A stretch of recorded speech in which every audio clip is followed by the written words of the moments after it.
Dan sekali lagi untuk paus yang mau bicara di hadapan kita di Istiqlal itu harus diblok, dan yang paling bagus sebetulnya paus itu diminta atau segera dideportasi untuk segera pulang karena Anda tidak cocok untuk menimbulkan kerukunan. Justru kedatangan Anda menimbulkan keresahan bagi orang-orang yang meyakini prinsip-prinsip tauhid. Dan kalau mau rukun itu nggak usah ngajarin tuan rumah, lu datang ke rumah orang ya udah baik-baik saja, gimana gitu kan, jangan malah ngatur-ngatur dan ngajar-ngajarin. Ini kurang ajar lu di kampung orang ya, nggak tahu diri kan gitu. Itu penting dipertegas. Shalom teman-teman, kembali bersama saya Albana di channel ini. Teman-teman, pada video kali ini kita akan membahas kontroversi mengenai kunjungan Sri Paus Fransiskus ke Indonesia. Sebagai umat Kristen, terutama umat Katolik, pasti kunjungan Sri Paus ini merupakan kunjungan yang sangat berharga yang ditunggu-tunggu selama ini. Namun di balik semua itu, timbul penolakan, ketidaknyamanan dari umat Muslim. Terkhusus saat ini kita akan melihat ketidaksetujuan seorang ustadz atas kunjungan Paus ke Indonesia. Kita sebut saja Ustadz Alfian. Ustadz tersebut mempermasalahkan banyak hal di sana, hingga ada kata kasar bahkan ada ancaman Sri Paus akan dideportasi. Supaya lebih jelas mari simak beritanya. Bung kameramen, disilahkan.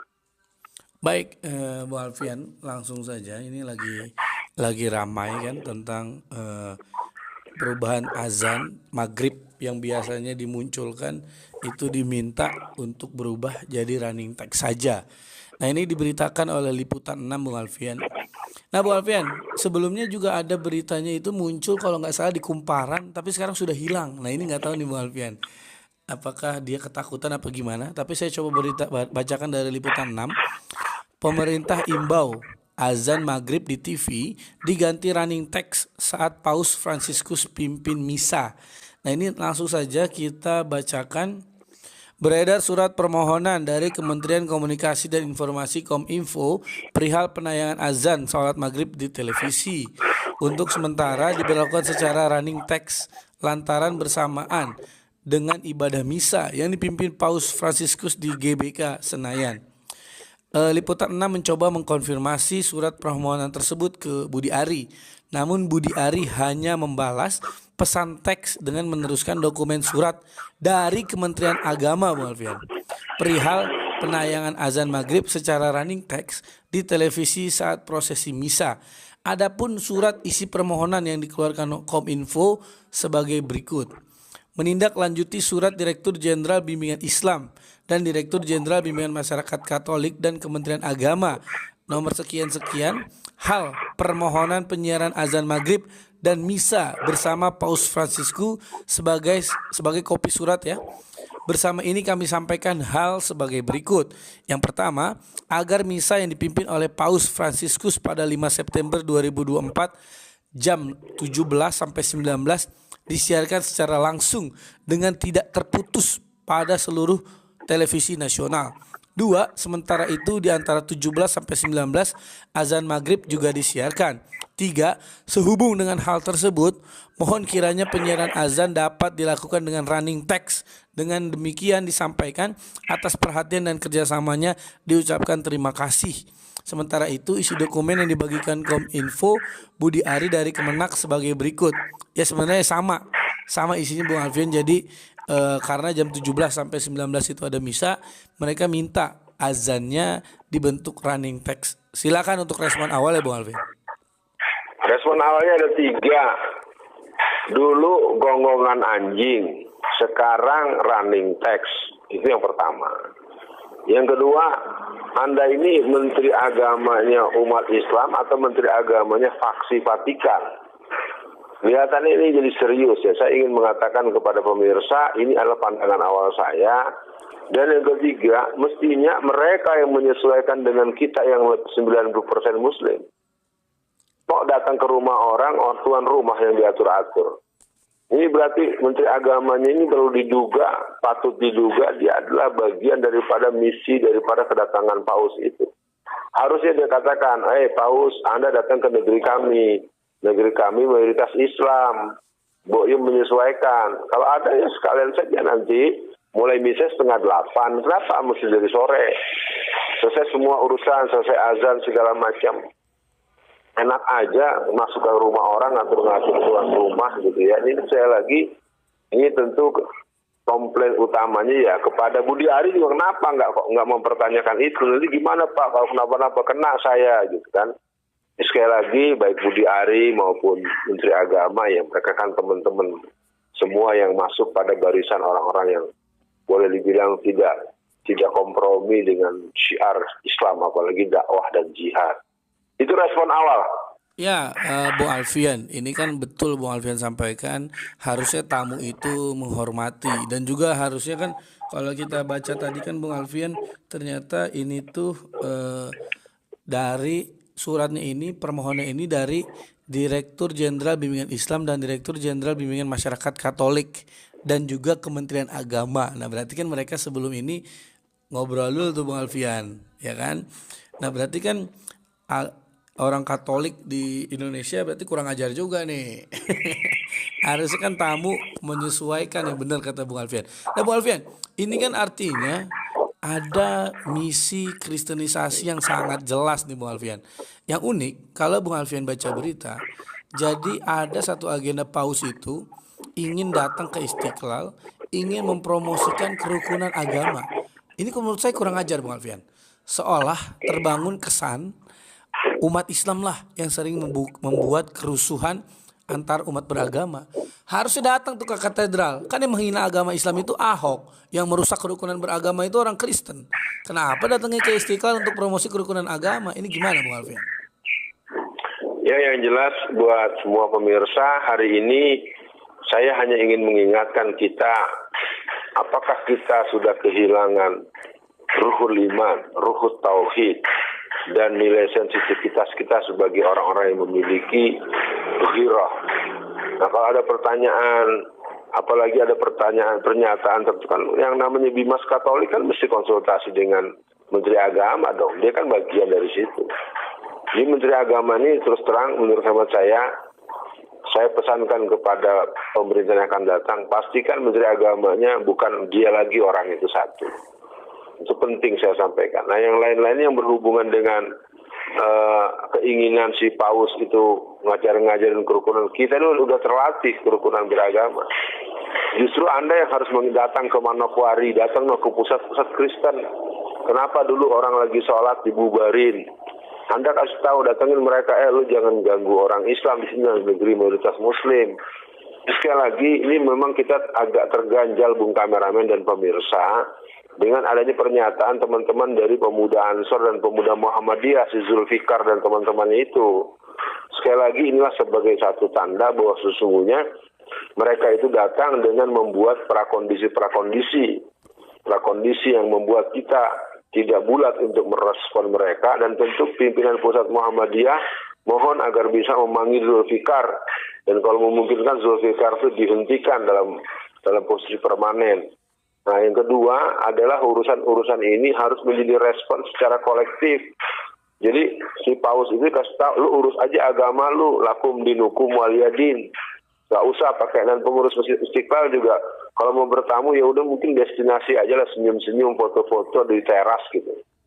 Nah, kalau memang sampai dia masuk pakai ceramah-ceramah segala macam, saya tidak akan masuk pada posisi mendukung sehuruf pun.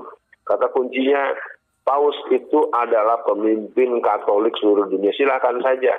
Kedatangannya pun sesungguhnya kalau zaman dulu, di saat ada Pak Buya Hamka itu menolak kedatangan Paus dengan tegas, dengan prinsip-prinsip Al-Quran dan prinsip-prinsip kemusliman seorang Muslim Indonesia. Ini sekali lagi pertanyaannya, mana MUI, mana Muhammadiyah, mana NU, mana kelompok-kelompok Islam yang mayoritas, mana yang selalu disebut sunnah Rasul, mana dia? Ini agama kita dipermalukan begini, azan kita diganggu-ganggu. Ayo sebut-sebut, berikan dasar-dasar hukumnya, berikan penjelasannya, berikan penolakannya. Dan sekali lagi untuk Paus yang mau bicara di hadapan kita di Istiqlal itu harus diblok, dan yang paling bagus sebetulnya Paus itu diminta atau segera dideportasi untuk segera pulang karena Anda tidak cocok untuk menimbulkan kerukunan. Justru kedatangan Anda menimbulkan keresahan bagi orang-orang yang meyakini prinsip-prinsip tauhid. Dan kalau mau rukun itu nggak usah ngajarin tuan rumah, lu datang ke rumah orang ya udah baik-baik saja, gimana gitu kan. Jangan malah ngatur-ngatur dan ngajar-ngajarin. Ini sekali lagi kepada para tokoh-tokoh Islam, bersikap dong, nyatakan pernyataan-pernyataan yang sifatnya penolakan yang kolektif, sehingga kita nyatakan bahwa misa tersebut boleh dilakukan tapi tertutup saja, tidak usah disebarluaskan, cukup kebutuhan Anda saja, jangan mengganggu orang lain. Menganggap, berarti kan sama juga mereka menganggap azan itu berisik. Betul. Azan itu akan mengganggu mereka, itu terus terang saja. Kurang ajar lu di kampung orang ya, nggak tahu diri kan gitu. Itu penting dipertegas. Makasih, Bung Kameramen, lanjut. Ya, Bu Alfian, mungkin juga ini memang karena seperti Yakut, seperti Budi Ari, memang mereka kan bisa diduga nggak punya giro, Bu Alfian. Karena kan memang kalau Bu Alfian sempat baca berita, Yakut emang yang minta supaya Paus itu datang ke Indonesia. Nah ini menurut saya harus kita sikapi dengan keras nih, karena kan GNPF juga sudah memberikan rilis, Bung Alfian, bahwa pernyataan sikap protes keras atas surat Dirjen Penyelenggaraan Pos dan Informatika Kementerian Komunikasi dan Informasi. Jadi saya bacakan sedikit, Bung Alfian. Berdasarkan hal yang diminta yang kayak azan dijadikan running text, kami Front Persaudaraan Islam GNPF Ulama Persatuan Alumni 212 menyampaikan pesan sebagai berikut. Pertama, bahwa kami sebagai umat Islam Indonesia tidak mempermasalahkan kegiatan agama dari pihak lain selama kegiatan tersebut tidak mencampur adukan ajaran agama atau menegasikan kegiatan agama lain pada saat yang bersamaan, sebagaimana ajaran Islam yaitu lakum dinukum waliyadin.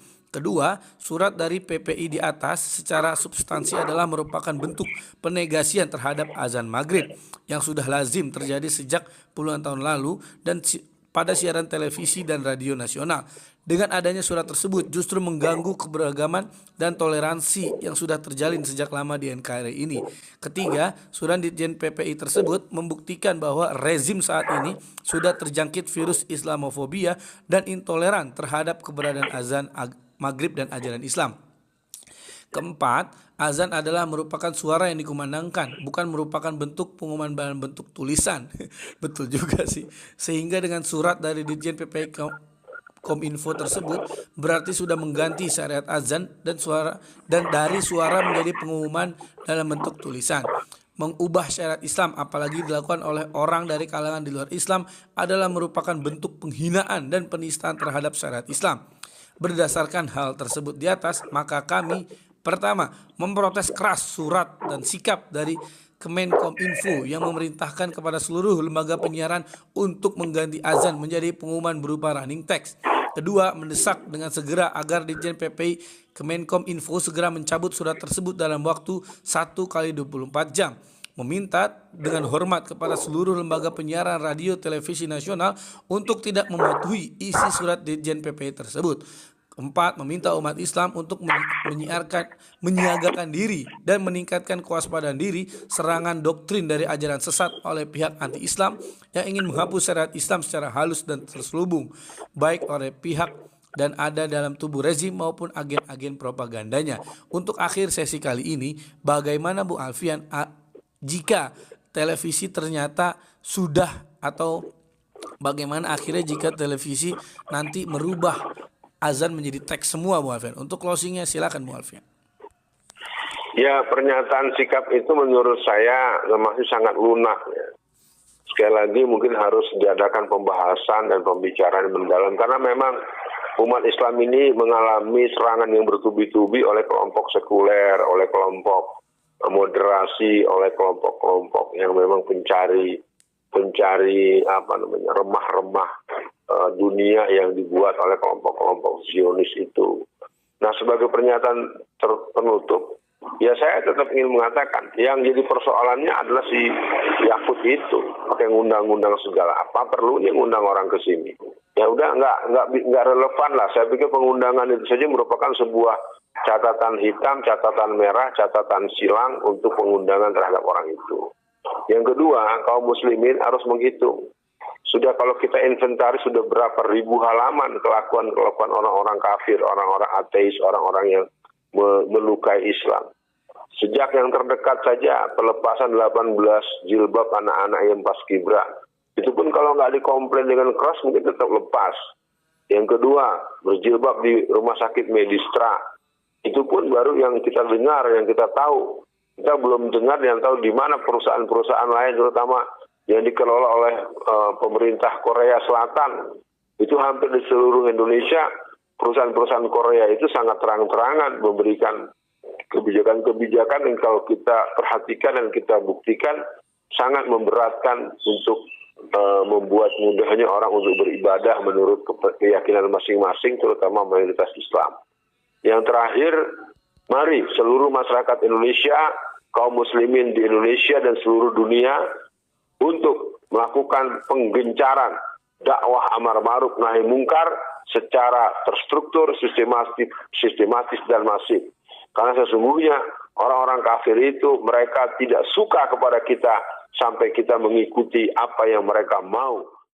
Ketika kita perhatikan, hal pertama yang dipermasalahkan adalah adzan maghrib diganti dengan running text pada televisi. Sebenarnya, perintah dari menteri ini tidak salah, beliau hanya memikirkan hal yang spesial terhadap kedatangan paus ini.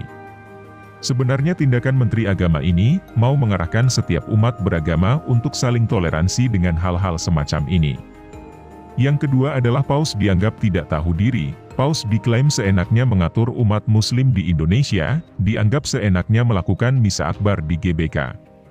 Kita lihat bahwa kedatangan paus ini adalah untuk melakukan misa bersama umat Katolik di Indonesia dan acara tersebut sudah disepakati oleh para pemerintah, bukan seenaknya paus melakukan ini. Dan yang ketiga, yang dipermasalahkan adalah bahwa kedatangan paus membawa kristenisasi dan menimbulkan kegaduhan. Padahal kita tahu jelas bahwa salah satu agenda kedatangannya ke Masjid Istiqlal adalah menyerukan kerukunan beragama. Apa yang salah di sana?